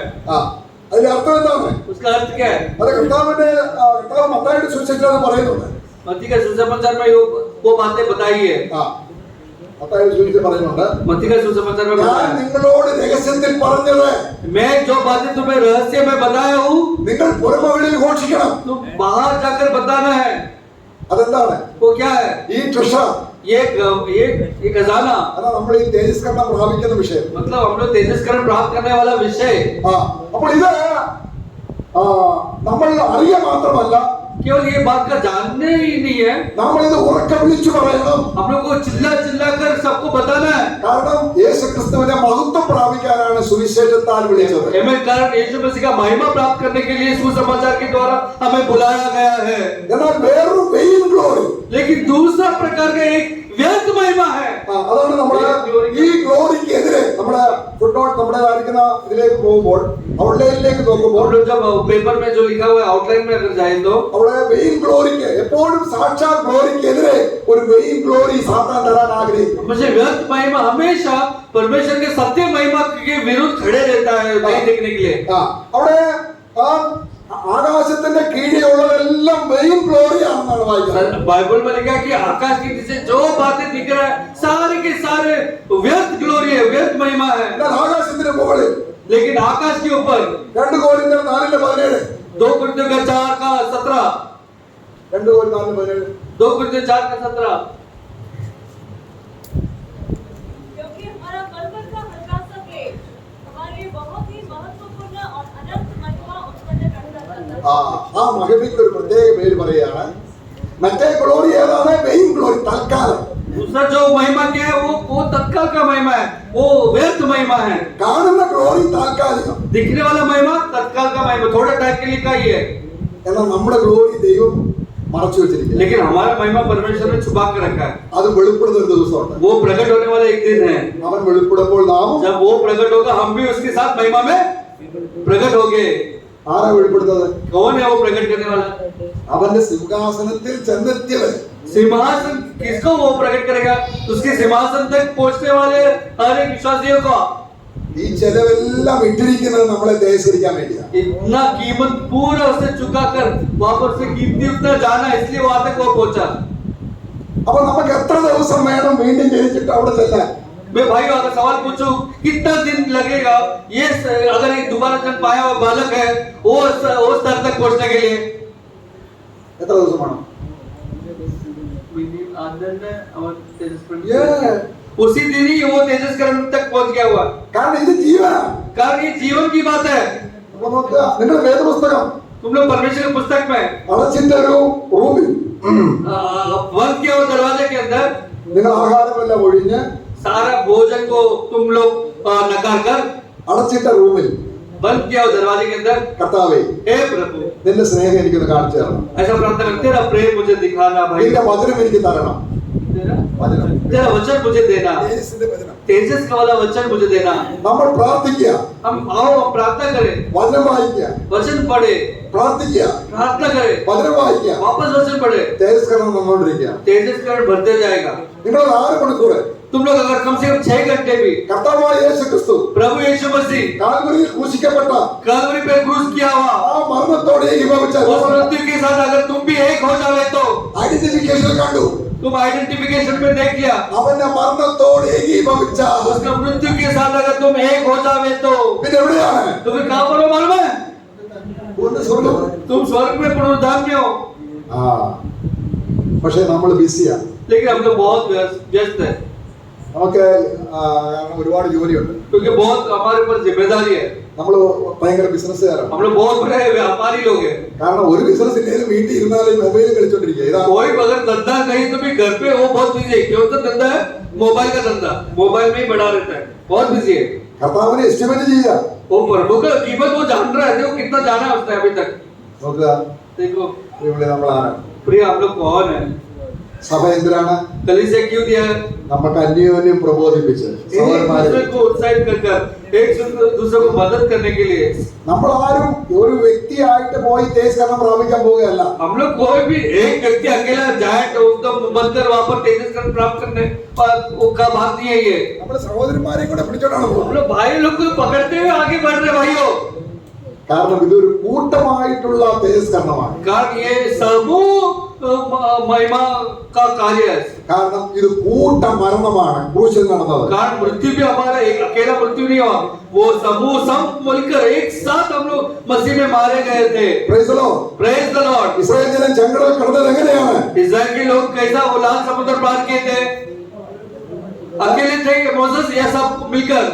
നമ്മളെല്ലാവരും വ്യത്യസ്ത സ്ഥലങ്ങളാൽ हम लोग भले अलग अलग स्थान से आते हो, വ്യത്യസ്തമായ വലിയ സൂപ്രണ്ടന്റ് പാസ്റ്ററും കഷ്ടപ്പെട്ടവരായിരിക്കാം. हम लोग सब लोग हो सकते हैं बहुत बड़ा सुपरिटेंडेंट, पास्टर, डॉक्टर, रेवरेंड, कुछ भी हो गए, അതിനൊരു കാര്യമില്ല. उसको कोई भी कीमत नहीं स्वर्ग में। എന്നാൽ ക്രൂശിൽ लेकिन क्रूस पर ക്രിസ്തുവിന്റെ മരണമാകുന്ന സ്നാനത്തിൽ यीशु मसीह का जो मृत्यु का जो बपतिस्मा है, നീ മരിച്ച് तू मरकर, പഴയ മനുഷ്യൻ पुराना मनुष्य അവന് മരിച്ചിട്ട് उसमें मरकर, നീ ക്രിസ്തുവിനോട് ഉയർത്തെഴുന്നേറ്റു. अगर यीशु मसीह के साथ तू अगर जिलाया गया हो तो അന്ന് തന്നെ നിന്റെ തേജസ്കരണം കഴിഞ്ഞു. उसी दिन ही तेरा तेजस्करण भी हो गया। കാരണം തേജസ്കരിക്കപ്പെട്ട ക്രിസ്തുവിലാണ് ദൈവം നിന്നെ കാണുന്നത്. तेजस्करण പ്രത്യാശയായ ക്രിസ്തു कारण तुम कहां पर हो? तेजस्करण प्राप्त किया यीशु मसीह में है, क्योंकि परमेश्वर तुम्हें उसी में देख रहा है। मसीह तुझ में जो तुम्हारा महिमा का प्रभु। आमेन। നമ്മൾ അവന്റെ മരണത്തിൽ മരിച്ചില്ലേ? हम उसके मृत्यु में मारे नहीं गए क्या? ഒന്നായില്ലേ? क्या एक नहीं हो गए क्या? പക്ഷെ തേജസ്കരണത്തിൽ നമ്മൾ ഒന്നല്ലേ? तो फिर तेजस्करण में भी एक ही होगा। रोमन्स 8:29। Yes. ഈ തേജസ്കരണം एक तेजस्करण സകലത്തിൽ നമ്മളെ സ്വതന്ത്രരാക്കും. सारे बातों में से हमें स्वतंत्र दिलाएगा। ഒരു പാപത്തിനും कोई भी पाप के ऊपर, ഒരു രോഗത്തിനും कोई भी संसार के, ഒരു ജഡത്തിനും कोई भी शरीर की बात। ഇവിടെ നമ്മളെ റോമലേഖനം 8-ാം അധ്യായം रोमियो का हम पर हावी नहीं कर सकता। അത് रोमियो का हार्ट ഫ്രീഡം എന്ന ഭാഗത്ത് വരുന്ന स्वतंत्रता का जो शब्द वो वर्स है वो उठाए। रोमियो का हार्ट അവിടെ നമ്മളെ വായിക്കുന്നുണ്ട്. हम पढ़ते हैं അവിടെ സൃഷ്ടി ദൈവത്തിന്റെ ദ്രവത്തിൽ നിന്ന് വിടുതലും ദൈവമക്കളുടെ തേജസ്സാകുന്ന സ്വാതന്ത്ര്യവും പ്രാപിക്കും. ആര് സ്വാതന്ത്ര്യം പ്രാപിക്കും? സൃഷ്ടിയാണ്. നമ്മൾ തേജസ് പ്രാപിച്ചത് കൊണ്ട് സ്വാതന്ത്ര്യം പ്രാപിച്ചു കഴിഞ്ഞു. ആ വാക്യം വായിച്ചു. ആർക്കാണ് സ്വാതന്ത്ര്യം കിട്ടാനുള്ളത്? वर्स 21 पढ़े। रोमियो 8:21। सृष्टि आदि विनाश के दासत्व से छुटकारा पाकर आमेन। मनुष्य की संतानों की महिमा की स्वतंत्रता प्राप्त करेगी। आमेन। ആരാണ് തേജസ്കരണത്തിൽ സ്വാതന്ത്ര്യം കിട്ടാൻ കാത്തിരിക്കുന്നത്? कौन है तेजस्करण के लिए स्वतंत्रता प्राप्त करने के लिए वेट कर रहा है? സൃഷ്ടിയല്ലേ? सृष्टि से वेट कर रहा है।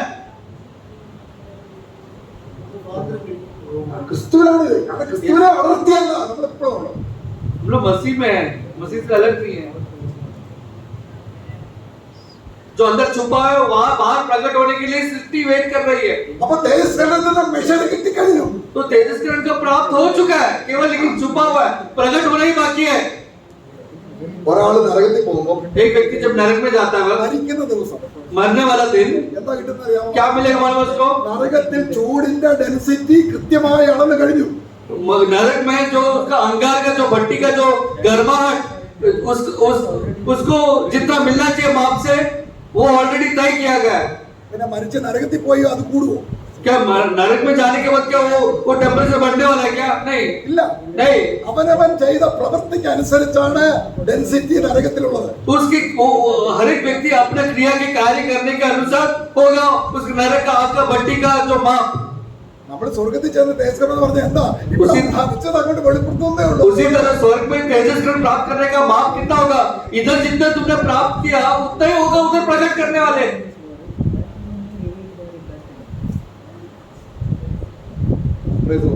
Praise the Lord। അപ്പോൾ നമുക്ക് ആ ലാഭമൊന്നുകൂടെ വരാം. आओ पढ़ाओ के और वापस आए।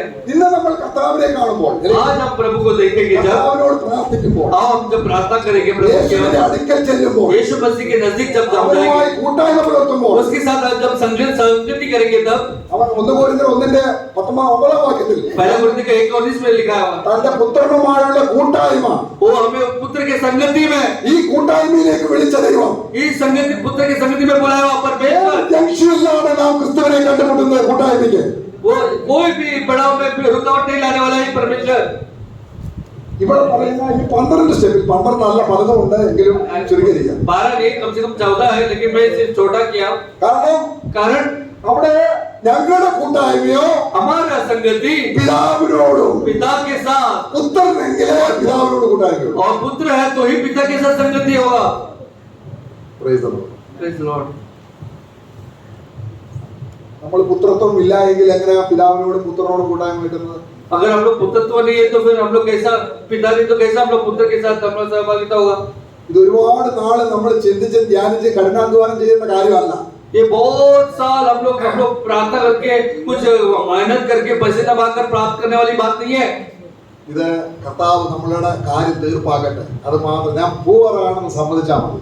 हम लोग प्रभु ही मेरे सारे बातों को सही सलामत लाकर खड़ा करे. केवल हमें क्या करना है? मैं दरिद्र हूँ प्रभु, बस इतना तुम केवल अंगीकार करो बस. കർത്താവേ, നീ എന്നെ വലിയവനായിട്ടും മാന്യനായിട്ടും അംഗീകരിച്ചു. प्रभु तूने मुझे बड़ा और आदरपूर्ण कीमत से तुम देख रहे हो. നീ എന്നെ മകനായിട്ട് സ്വീകരിച്ചു. तुमने मुझे एक बेटा समान स्वीकार किया. എനിക്ക് നിന്നെ കൺസിഡർ ചെയ്യാൻ, എസ്റ്റിമേറ്റ് ചെയ്യാനുള്ള, വാല്യൂ ചെയ്യാനുള്ള കഴിവ് എനിക്ക് തരണം. लेकिन तुझे मैं उसी तरह, तेरा कीमत जितना है उतना कीमत में तुझे मैं कीमती जानूं, एस्टिमेट कर पाऊं, उसके लिए मुझे ज्ञान देना, बुद्धि देना, मुझे वो योग्यता देना. ആ പ്രാപ്തി ഞങ്ങളുടെ സ്വന്തമെന്നല്ല. वो ये काबिलियत हमारे स्वयं का नहीं. നമ്മുടെ ഇവിടെ ദൈവം നമ്മളെ വാല്യൂ ചെയ്യുന്ന പോലെ നമുക്ക് നമ്മളെ മനസ്സിലാക്കാൻ പറ്റില്ല. കാരണം അത് നമ്മുടെ മെഷറിനപ്പുറത്താണ്. क्योंकि परमेश्वर हमें जितना कीमती समझ रहा है, हम लोग खुद हम एस्टिमेट नहीं कर पा रहे हमारा कीमत को, क्योंकि हमारा समझ से परे है बात को. ദൈവം എന്താ ഏലിയോട് പറയുന്നത്? प्रभु ने एली को क्या कहा? നിനക്ക് പൗരോഹിത്വം ഇല്ലാതിരിക്കെ तुझे क्योंकि याजकीय सेविका तुझसे हटाई गई है, इसलिए ഞാൻ നിനക്ക് പൗരോഹിത്യം തന്നു. मैं तुझे याजकीय सेवकाई दिया. നിന്റെ മക്കൾക്ക് യോഗ്യത ഇല്ലാതിരിക്കെ तेरे बच्चों के पास जब योग्यता नहीं था, എന്റെ യാഗപീഠത്തിൽ ചവിട്ടുവാൻ ഞാൻ നിന്റെ മക്കൾക്ക് യോഗ്യത കൊടുത്തു. मेरे वेदी के पास आने के लिए मैंने तेरे बेटों को मैंने योग्यता दिलाई. എന്നിട്ട് और നീ എന്നെ കളഞ്ഞു. तूने मुझसे ज्यादा നിന്റെ മക്കളെ സ്നേഹിച്ചത്. तूने अपने बच्चों के उससे क्यों प्रेम किया?